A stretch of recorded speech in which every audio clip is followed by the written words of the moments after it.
Kind of just wiggled and wiggled and wiggled, and then I fired him. That was not great. Wiggle, wiggle, fire. It was right there, but it was just kind of like,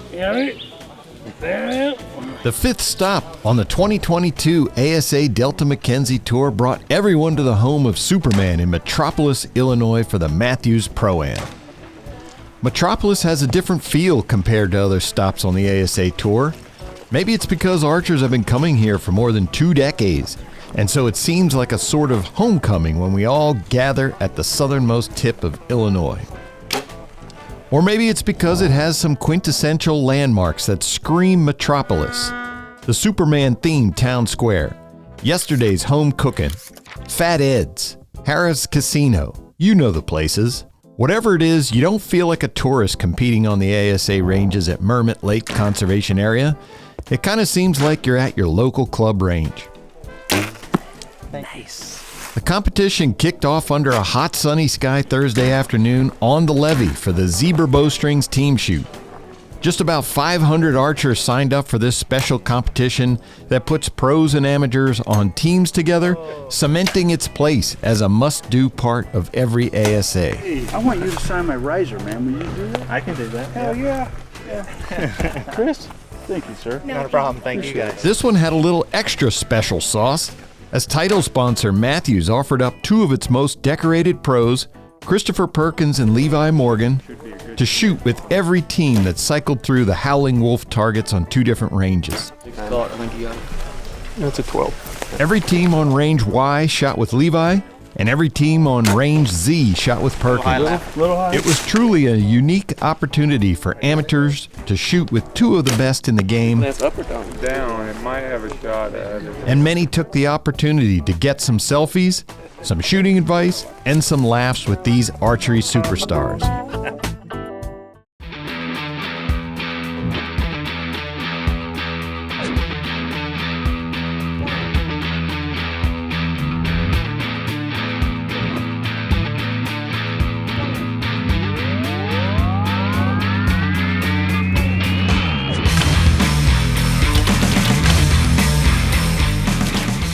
The pro action on the ranges was hot Friday and Saturday, but let's be real here.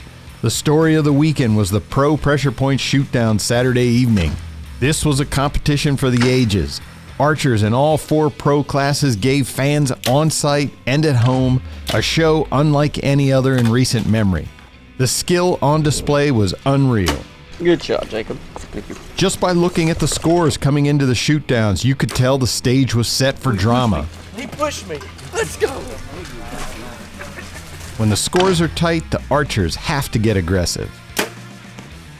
I didn't think that one was going to go off.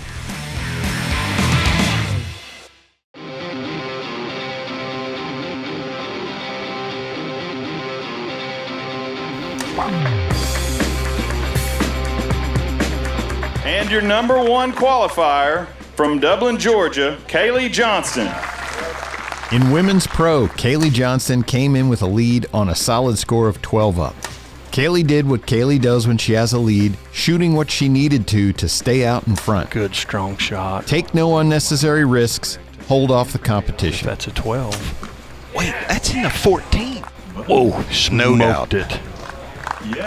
Wow. That's a 450. But behind her, Sharon Wallace and Katie Boardwell came in 3 and 7 points respectively off the podium. Come on. Oh, Good that's grief. inside out. And seemed determined to do whatever was necessary to put the pressure on the 2nd and 3rd seeds, Emily McCarthy and Erin McLattery. That's a good look at Katie. Oh, she went for that 14. And Katie shot 3 14s in a row, including one on the longest target on the field. Now Sharon's heard the excitement. She may change her big, deep breath. wow. Sharon stopped a shot at full draw after Katie hit the long 14, regrouped, and crushed a 14 of her own, to push 1 point ahead of Katie and take second place, with Katie finishing third. I just try the hardest that I can. I'm very dedicated. I love this sport, and I'm going to give it my all. But after going all year without winning a tournament, and then this year, a bunch of seconds and thirds, and every shoot down, it just finally feels good to win one. All right, Darren, here we go. As you mentioned, 2 points separating the entire field here. In Senior Pro, the title was there for any of the 5 archers to take. Jeff Hopkins came in as the leader at 18 up, but the other 4 guys behind him were all tied at 16 up. Tim Gillingham came out of the gate swinging with a 14 on his first target. Guess who the new leader is? There you go. That's what he does. 2 targets later, Tim hit an 8 while Hopkins shot a 14, and he took back the lead. Man, he knows how far these targets are. He really does. Tim then added another 14 while Hopkins smashed a 12 to hold on to the lead by 2 points. That's awesome. Of course. On the next shot, Michael Braden shot a 14, while Tim collected a 12 and Hopkins shot a 10 to create a 3-way tie for first ahead of the last arrow. See what I mean by drama? Michael Braden started off the last arrow with a 10, Tim followed with a 12, and Hopkins shot an 8 to set the podium with Tim on top, Michael in second, and Hopkins in third. And all of it was settled on the final arrow. Yeah, that brings back old Open Pro shoot-offs with Levi and everybody. I mean, it was, I don't know if I've ever been in that dynamic one for quite a while. It was, you know, you can say drew a good straw, bad straw, whatever, but I had to shoot the short one first, so I had to make my decision right out of the gate. So I just went all in and hammered the 14 on the first one. They just wouldn't go away. For the next event this afternoon, Open Pro Division. Open Pro was up next with 4 familiar names in the mix and a new one leading the way in Jacob Slusars. With Levi Morgan and Dan McCarthy in 4th and 5th respectively at the start, you knew they were going to come out swinging at 12s and 14s. Oh, and he donutted it again. Are you kidding me? But so did everyone else. Within 2 arrows, Andy Calloway took the lead with only 4 points separating first from 5th. Jacob hit the next 14 and took back the lead, but just 1 arrow later, McCarthy hit his 3rd 14 of the finals, while Calloway shot a 12 and the 2 of them took the lead. He went upper and he called upper. I think he got it. Slusars and Levi were sitting just 2 points back. A 14 by Slusars on the 5th arrow put him in the driver's seat for the last arrow. That's big. Fear. That's big. Are you kidding me? Bravo, Jacob. 2 points ahead of McCarthy and 4 points in front of Levi and Calloway. Pinky. Look at that, Pinky. Get it, big guy. Oh, donut. Inside out. For the last arrow, Levi smashed the gas and center punched the 14. Calloway's yardage was a hair hot, and he shot a 5 just tall of the 14. McCarthy's yardage was just a shade cold, and he shot an 8 low of the 14. Slusars needed just a 10 to win, but to put a stamp on his first win in Open Pro, he crushed the lower 12 and summed up his emotions in one word. Overwhelmed. I thought I could hang with these guys, and I wanted to prove that, but winning after 5 tournaments it's a lot. You've seen all these bonus strings and how it can go, how important each arrow is. This is really wide open, anybody's ball game again. For the last show of the night, the known pro competitors came in with Jeff Rainey leading the way at 52 up, and Curtis Broadnax, Kyle Douglas, Stefan Hansen, and Christopher Perkins all tied at 50 up.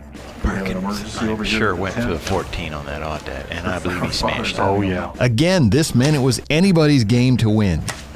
That's smashed, I believe. These guys put on a 14-ring show, the likes of which we've never seen. Of the 25 arrows shot in regulation by these 5 guys, 12 landed in the 14 ring, with 4 more scoring 12s. Heading into the 6th arrow, Rainey maintained his 2-point lead, with Perkins nipping at his heels. That pin gets where he wants it. See you later. Both archers shot 14s with 4 of their 5 arrows. He's ready. On the 6th and final arrow, Perkins nailed another 14, Yep. Oh, yeah. putting as much pressure on Rainey as he could. But Rainey didn't bend. All he needed was a 12 to stay 1 bonus ring ahead of Perkins, and that's exactly what he shot to take his 2nd ever win in the known pro class. Oh, I'm feeling great, man. I couldn't have wrote it up any better. I always have confidence in myself, but man, these guys have pushed me to have to shoot that way. You know, when they're hitting 14s and stuff, you know, you just got to be aggressive to win in this class at this point with the talent level. The excitement of Saturday's pro finals was spinning in everyone's head Sunday morning when about 120 amateurs showed up at Mermit Lake to shoot their final rounds. But Mother Nature had other plans. Thunder, lightning, and rain hung around long enough that ASA officials were forced to end the tournament early in the name of archer safety. So now it's time to look ahead to the grand finale of 2022, the ASA Classic in Coleman, Alabama. Not only is it the last chance to grab some glory before the end of summer, but Shooter of the Year titles are on the line in every class. It's shaping up to be a great end to a fantastic season. We'll see you there.